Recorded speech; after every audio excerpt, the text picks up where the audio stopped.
warahmatullahi wabarakatuh. Waalaikumsalam warahmatullahi wabarakatuh. Pertama-tama, marilah kita panjatkan puji syukur kehadirat Allah Subhanahu wa Ta'ala yang mana telah memberikan kesehatan dan rahmatnya yang tiada tara sehingga kita dapat berkumpul di ruangan ini.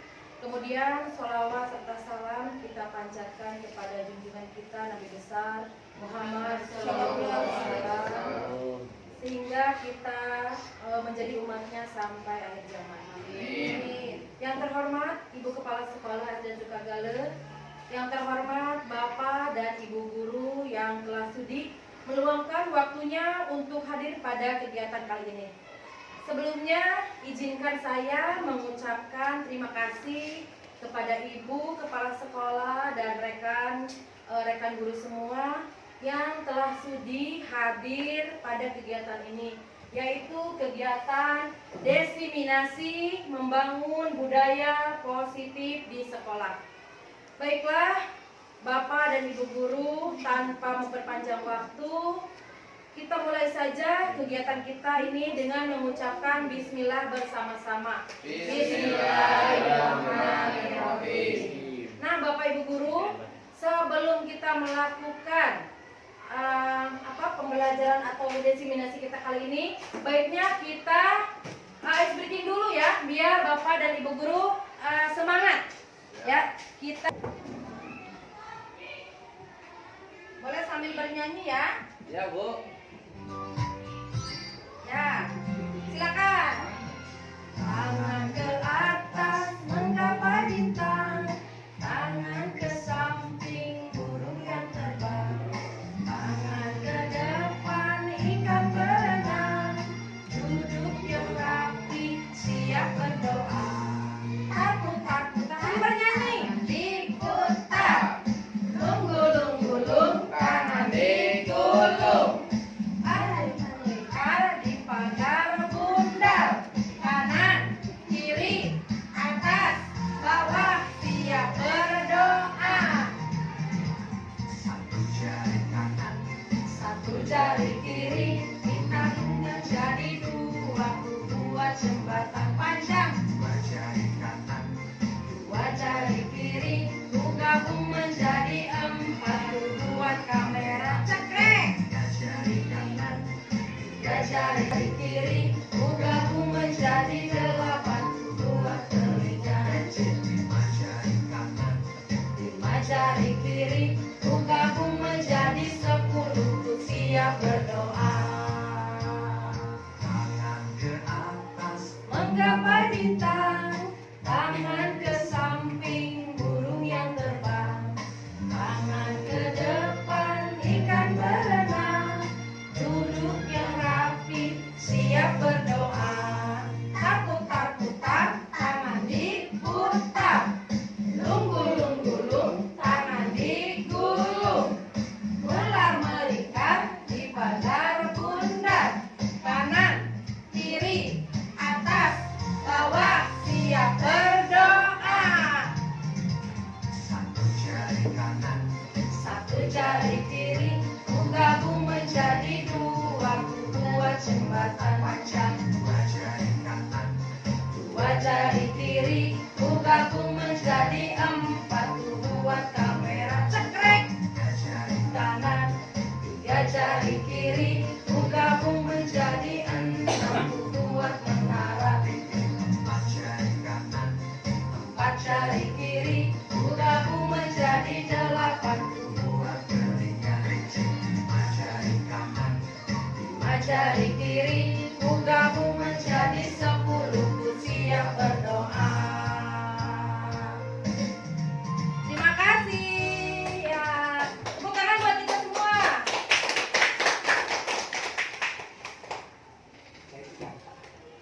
Coba saya pengen tahu tepuk semangat. Semangat. Semangat. Kita ulangi lagi ya. Tepuk semangat. Semangat. Semangat. Ya, terima kasih Bapak dan Ibu Guru. Nah, dalam kegiatan kali ini saya akan memaparkan tentang ini. Saya Ina Nurlala SPD CGP Angkatan Angkatan 10 Kabupaten Subang dan Sukagale. Nah, di sini saya akan memaparkan ya, kita akan belajar tentang rancangan tindakan untuk aksi nyata. Di sini ada latar belakang, tujuan, tolak ukur, lini masa dan dukungan yang dibutuhkan. Baiklah Bapak dan Ibu guru, tidak lama di sini saya akan memaparkan latar belakang budaya positif. Ya. Apa itu budaya positif? Budaya positif adalah perwujudan dari nilai atau keyakinan universal yang diterapkan di sekolah. Budaya yang berkembang di sekolah menjadi cermin dari tujuan mulia yang sekolah jalani selama ini. Nah, di sini suatu budaya positif adalah suatu perjalanan yang harus dijalani dan sebuah tanggung jawab kita sebagai guru, yaitu memimpin pembelajaran. Nah, di sini kita harus mampu menciptakan suasana positif yang berpihak pada murid, ya. Dengan cara apa? Dengan cara membuat keyakinan sekolah atau kelas. Di sini semua pihak harus menerapkan keyakinan sehingga menjadi kebiasaan dan terwujudnya budaya positif di sekolah. Sekarang saya mau tanya, apakah Ibu dan Bapak sudah pernah membuat keyakinan kelas, kesepakatan kelas di kelasnya masing-masing? Sudah. Nah, apa saja keyakinan kelas yang Bapak Ibu sepakati di dalam kelas itu? Misalnya, Ibu ini apa saja keyakinan kelasnya di sekolah? Tidak berisik waktu berdoa. Bu Titin? Buang sampah pada tempatnya. Ibu Dita? Tidak mengganggu teman sekelas, ya. Pak Ito? Hormat kepada guru. Hormat kepada guru. Nah, itu ya. Kalau mau keluar izin. Ya, itu adalah kesepakatan kelas atau yang disebut dengan keyakinan kelas. Nah, apakah pada saat anak melanggar keyakinan kelas atau kesepakatan kelas, apakah ada konsekuensinya? Ada. Misalnya apa? Bernyanyi. Misalnya bernyanyi di depan kelas misalkan. Apalagi yang membuat anak itu sehingga tidak mengulanginya lagi. Apa kira-kira? Apakah harus didenda misalkan? Sanksi. Nah, sanksinya berupa apa? Memungut sampah atau membersihkan supaya jerah ya. Nah, itu menjadi sebuah nanti menjadi pembiasaan membersihkan lingkungan sekolah ya.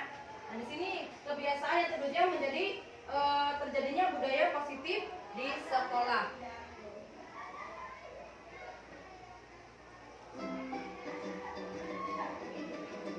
Ada lagi di sini tujuan, ya. Tujuannya yaitu mewujudkan budaya positif dengan keyakinan kelas, membangun motivasi internal dalam pembelajaran. Ada lagi mewujudkan pembelajaran yang menyenangkan dan berpihak pada murid. Nah, apakah kita sudah mewujudkan pembelajaran yang menyenangkan yang berpihak pada murid? Sudah? Apa sedang dipelajari atau sedang dilakukan? Sedang dilakukan. Misalnya apa? Berpihak pada murid. Contohnya bagaimana? Ada yang tahu? Hanya hari ini mau belajar apa? Ya, anak-anak, hari ini kita mau belajar apa? Matematika, Bu. Ayo matematika, coba apa yang kamu pelajari tentang bilangan misalkan. Nah, jadi kita memotivasi anak menanyakan dulu ya, sehingga pembelajaran yang terjadi di dalam kelas itu sangat menyenangkan kepada murid ya. Nah, sehingga murid bisa berinteraksi dengan gurunya. Ada lagi di sini tolak ukur. Terciptanya lingkungan dan suasana yang positif. Terciptanya lingkungan dan suasana yang positif. Misalnya terciptanya lingkungan di apa? Di dalam kelas. Bagaimana kalau untuk terciptanya lingkungan dan suasana positif di dalam kelas? Di dalam kelas tidak ribut. Terus lingkungan juga apa? Tidak bersih. Tidak pembalatak sampah. Jadi anak-anak waktu pembelajaran berfokus tertib ya. Di Di sini ada lagi terlibatnya murid dalam membuat keyakinan kelas. Terwujudnya pembelajaran yang menyenangkan dan berpihak kepada murid. Yang tadi ya, kembali lagi kepada yang tadi bahwa dengan membuat keyakinan kelas akan terwujud pembelajaran yang menyenangkan dan berpihak pada murid. Ya, jadi anak-anak misalkan kalau ada membuat kesalahan, dia itu berpikir, oh saya berbuat kesalahan. Nanti ibu guru menanyakan, apakah kesalahan kamu itu sama enggak dengan keyakinan kelas yang kita buat? Ya, kita tanya, misalkan, iya bu, saya salah, tidak sesuai dengan keyakinan yang telah kita buat. Nah, konsekuensinya apa? Terus kenapa kamu membuat seperti itu atau kesalahan apa yang kamu perbuat? Ya, nah di situ kita akan melibatkan murid ya dengan sehingga pembelajaran ya terjadi yang menyenangkan. Nah ini lagi, guru dan murid menerapkan budaya positif secara konsisten. Kalau secara konsisten berarti secara berkesinambungan berkelanjutan. Jadi jangan misalkan hari ini kita buat kita buat kesepakatan kelas misalkan hari Senin, kesepakatan kelas hari ini. Satu, silakan anak-anak, apa kesepakatan kelas kita hari ini? Ini bu, datang tepat waktu, boleh tulis datang tepat waktu. Yang kedua, tidak membuang sampah bu, tidak membuang sampah kita tulis. Bisa dengan menggunakan seperti ini ibu, ya di kelas itu bisa seperti ini. Anak-anak kita bagikan sticky note ini, bagikan, kemudian suruh anak-anak berdiskusi dengan kita tentang keyakinan kelas apa. Nah di sini nanti ada konsekuensinya. Di sini kalau misalkan kalian melanggar, di sini ada lagi. Di sini keyakinan kelas, di sini melanggarnya apa? Ya, di situ jadi ada apa? Ada interaksi antara tadi guru sama siswa tentang penerapan budaya positif yang secara konsisten. Sehingga pada hari besoknya lagi, apakah keyakinan kelas yang kemarin masih bisa digunakan atau tidak? Kita tanya lagi kepada anak. Anak-anak hari ini, kemarin kan kita sudah membuat kesepakatan kelas. Apakah hari ini kesepakatan kelas masih berlanjut atau mau dirubah misalkan? Bu, mau dirubah bu? Boleh, kita rubah. Ayo sama-sama kita rubah lagi. Siapa lagi ya? Untuk hari ini apa nih keyakinan kelas atau kesepakatan kelasnya? Bisa kita ulangi setiap hari. Nah, menjadi itu konsisten, berkesinambungan seterusnya. Ya, jadi anak-anak tidak bosan. Misalkan udah tahu kalau tidak dirubah, paling juga konsekuensinya kan ini. Kalau kita dirubah, anak-anak akan berpikir, oh iya kemarin saya ini, sekarang beda lagi. Nah, seperti itu ya, Ibu dan Bapak. Kita lanjut kepada, nah di sini ada dukungan.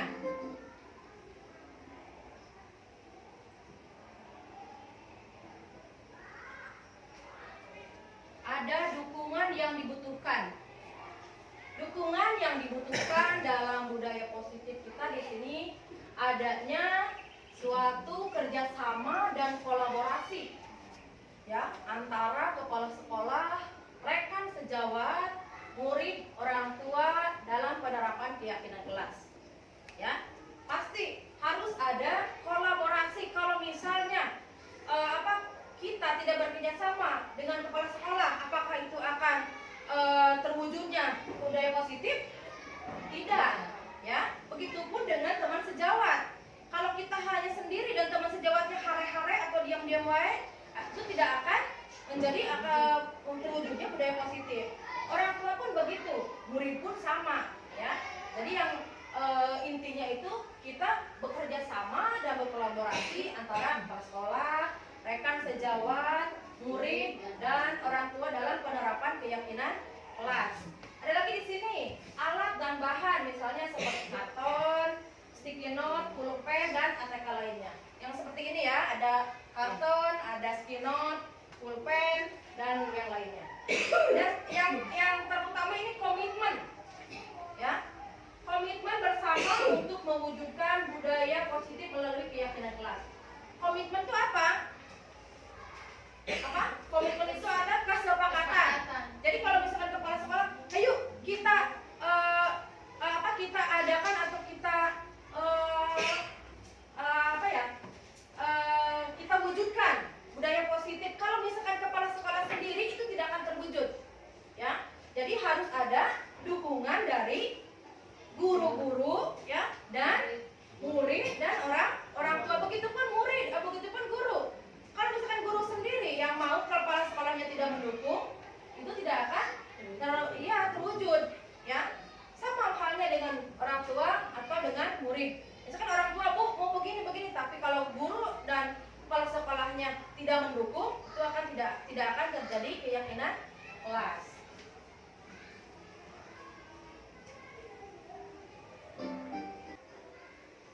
Ibu-ibu, di sini ada konsep inti budaya positif.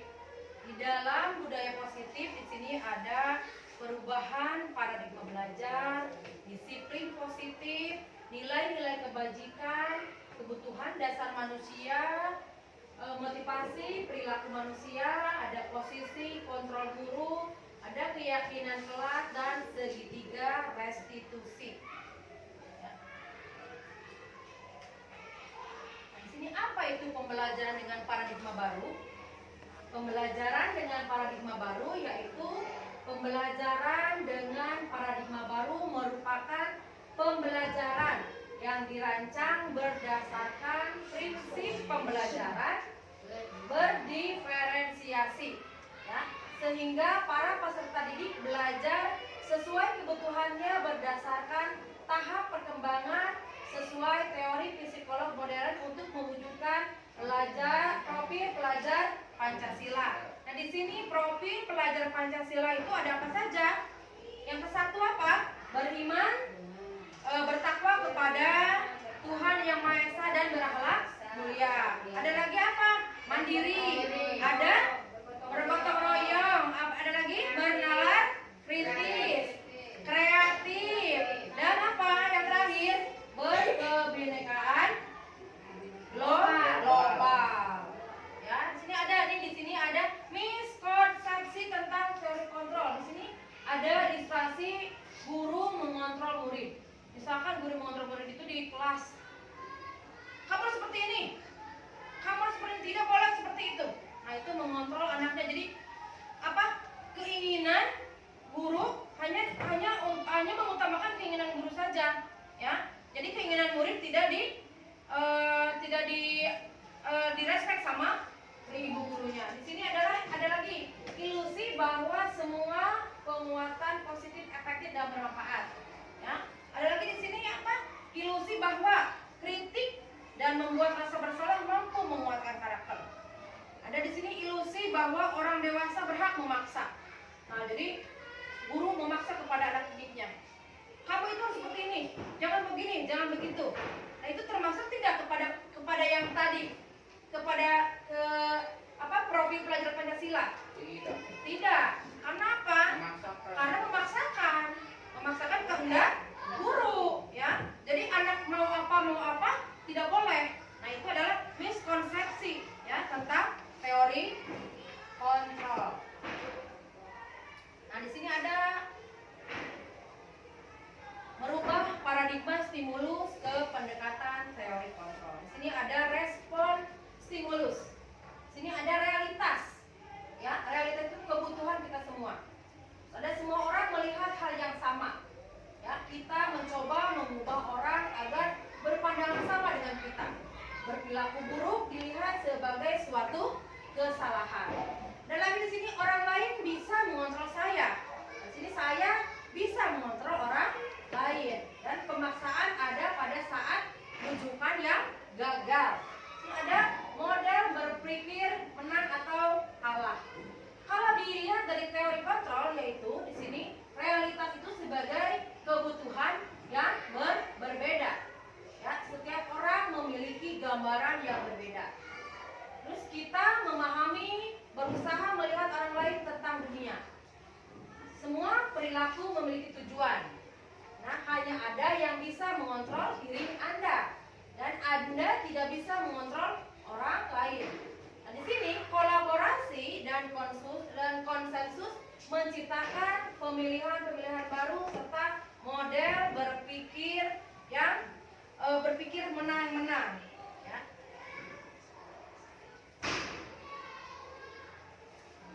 Apa itu disiplin positif? Kembali lagi kepada yang tadi, disiplin positif, ya, adalah disiplin berasal dari kata apa?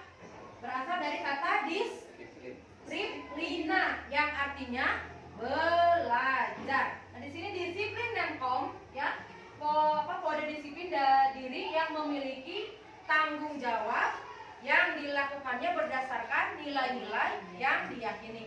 Ada lagi disiplin positif, ya. Disiplin positif merupakan salah satu cara penerapan disiplin yang bertujuan untuk menumbuhkan kesadaran, serta memperdayakan penumbuhan peserta didik tanpa imbalan atau penghargaan atau reward atau ancaman atau hukuman. Ada lagi di sini, sebagai pendidik tujuan kita adalah apa? Mewujudkan peserta didik yang memiliki disiplin sehingga mereka mengacu kepada nilai-nilai kebajikan universal dan memiliki motivasi intrinsik yang mengacu ke arah yang lebih baik. Nah, di sini ada kebutuhan dasar manusia, ibu-ibu ya. Kebutuhan dasar manusia adalah segala sesuatu yang kita lakukan untuk mendapatkan apa yang kita inginkan. Nah, di sini seluruh tindakan yang kita lakukan memiliki tujuan tertentu dan semua usaha terbaik yang kita lakukan adalah dalam rangka apa? Agar kebutuhan dasar kita terpenuhi dengan baik. Ada lagi di sini, lepas dari suatu bangsa, bahasa maupun latar belakangnya merupakan nilai-nilai kebajikan. Sini ada contoh nilai kebajikan institut organisasi. Sini ada profil pelajar Pancasila yang dimana di dalamnya beriman dan bertakwa kepada Tuhan Yang Maha Esa, berakhlak mulia, berkebinekaan global, gotong royong, mandiri, kreatif, dan bernalar kritis. Nah, kalau di IBO Primarius atau program, ya, di situ ada toleransi, ada rasa hormat, integritas, ada mandiri, antusias, menghargai, ada empati, keingintahuan, kreativitas, kerjasama, percaya diri, dan komitmen. Kalau di keterampilan hidup atau life skill di sini dapat dipercaya, tulus hati, pendengar yang aktif, tidak merendahkan orang lain, dan memberikan yang terbaik dari diri.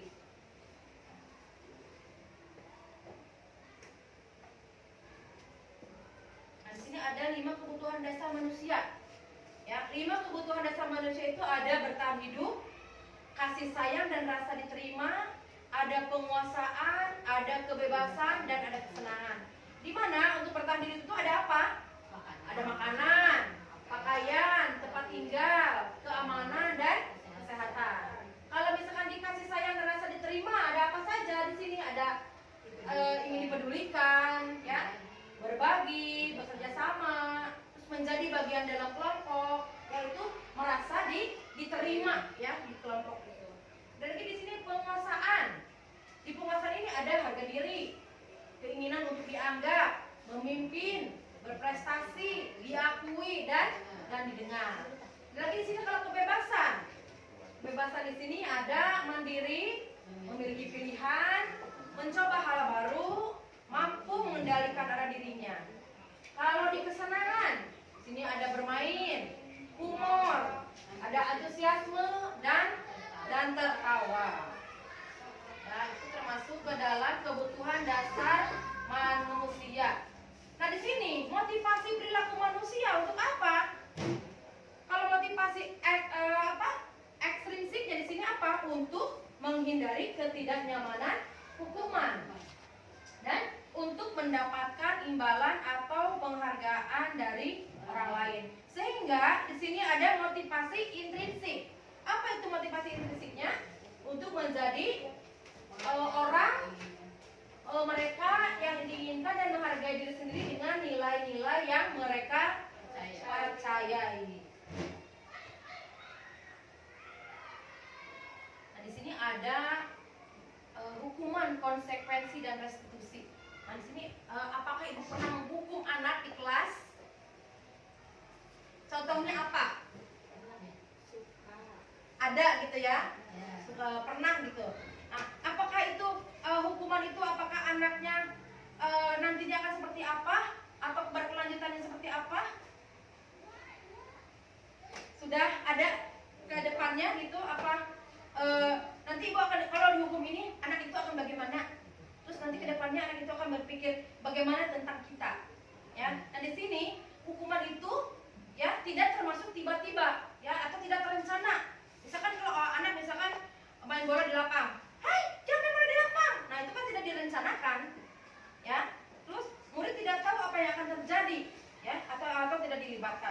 sini bersifat satu arah.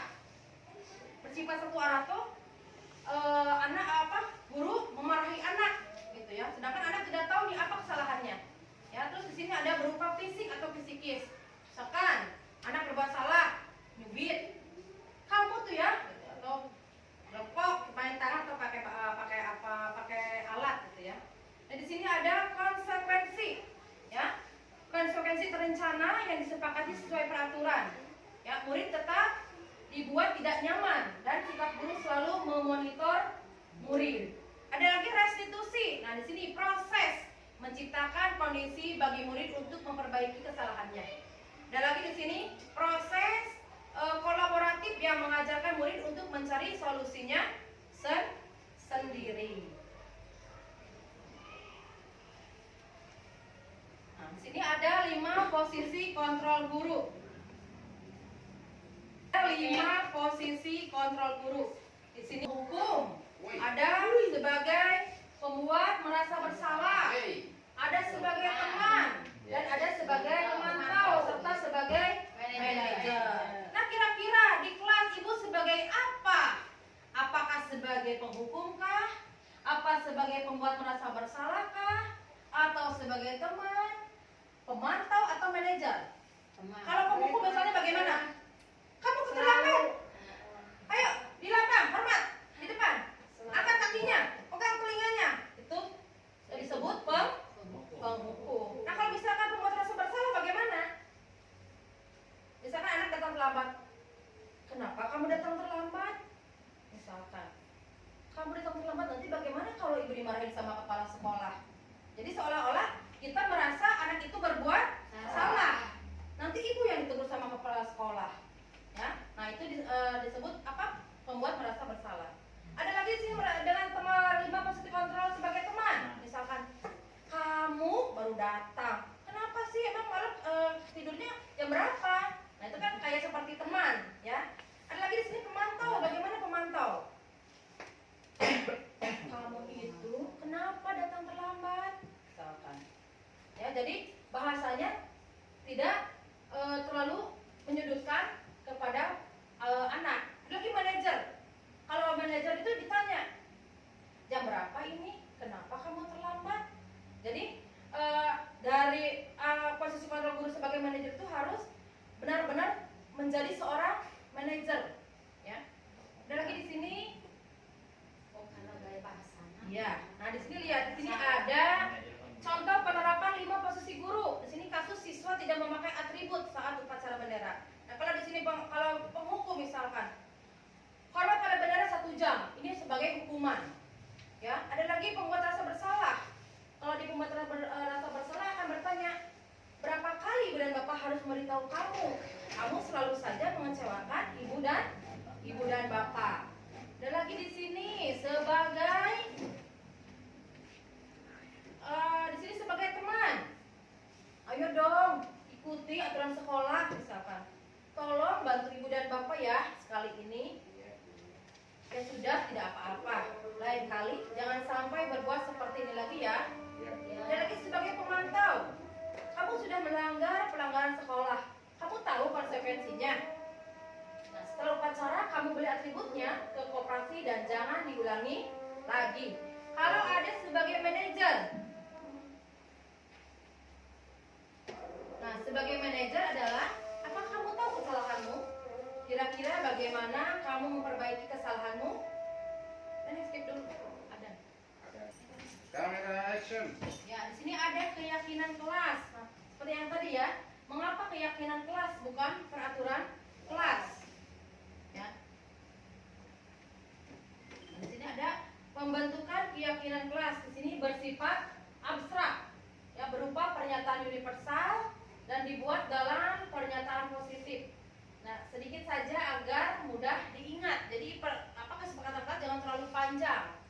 Nah, di sini sesuai dengan kondisi kelas dan sekolah sehingga mudah diterapkan. Sini ada semua warga sekolah atau warga kelas dilibatkan saat membuat keyakinan kelas. Jadi tidak sepihak saja membuat keyakinan kelas, harus sama-sama dengan siswa. Sini ada segitiga restitusi. Apa itu segitiga restitusi? institusi di sini adalah suatu proses dialog yang dijalankan oleh guru agar dapat menghasilkan murid yang mandiri dan bertanggung jawab. Di dalam tahapan segitiga restitusi itu ada validasi tindakan yang salah, ada menanyakan keyakinan, dan ada pula menstabilkan identitas. Ya. Nah, di sini menstabilkan identitas berdasarkan prinsip membuat kesalahan adalah bagian dari proses pembelajaran.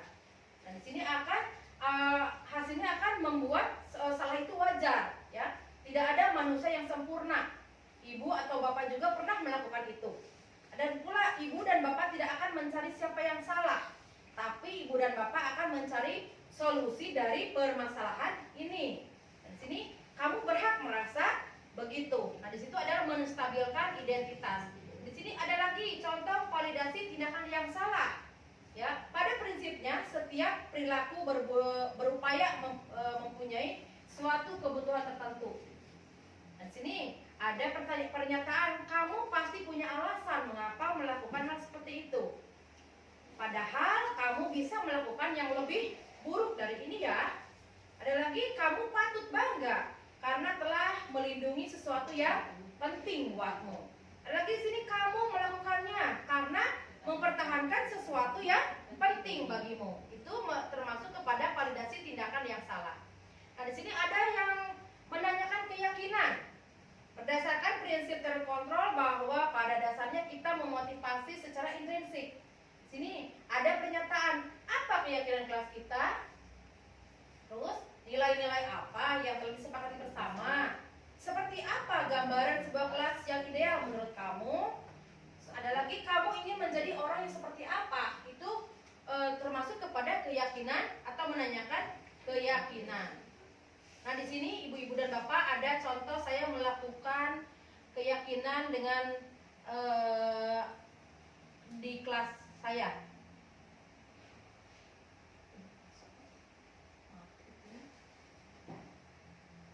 Ya, ini adalah ada contoh saya dengan contoh penerapan segitiga restitusi di kelas. Tapi tadi dengar dari teman kamu katanya kamu tidak akan keluar lamar ya? Iya Bu. Coba ingat berapa kali kamu lamar? Sudah 4 kali Bu. Sering lamar itu satu kesalahan bukan? Iya Bu. Baiklah, berbuat kesalahan itu manusiawi.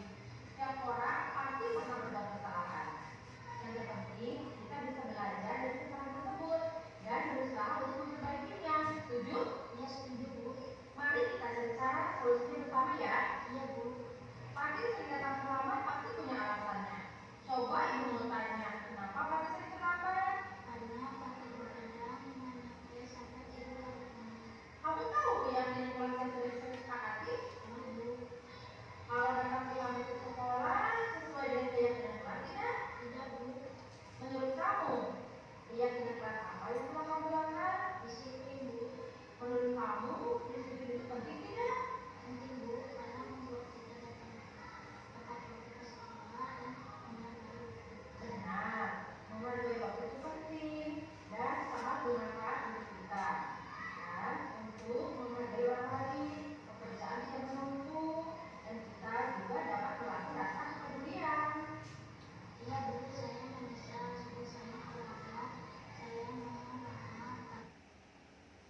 menurut kamu penting tidak saling menghormati antar teman? Baiklah kalau begitu. Kalau menurut kamu penting, jadi keyakinan apa yang harus kamu lakukan pada saat kamu sedang marah? Ya, bersediakah kamu memperbaiki masalah ini? Ya, apa yang akan kamu lakukan untuk memperbaikinya?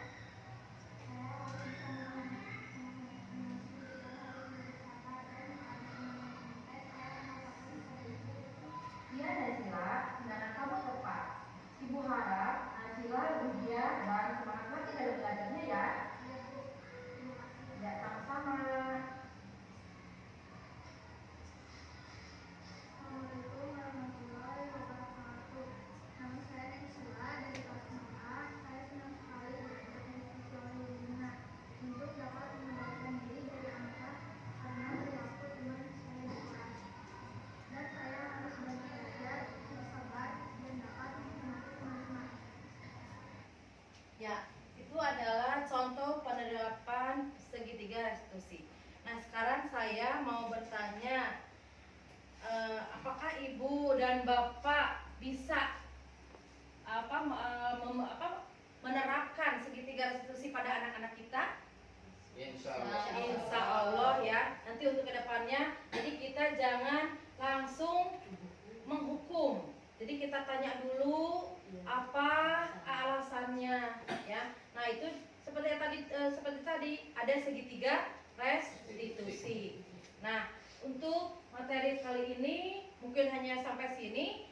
Kalau ada ibu dan bapak yang mau bertanya silahkan. Kalau ada yang belum mengerti, sudah cukup ibu dan bapak? Cukup.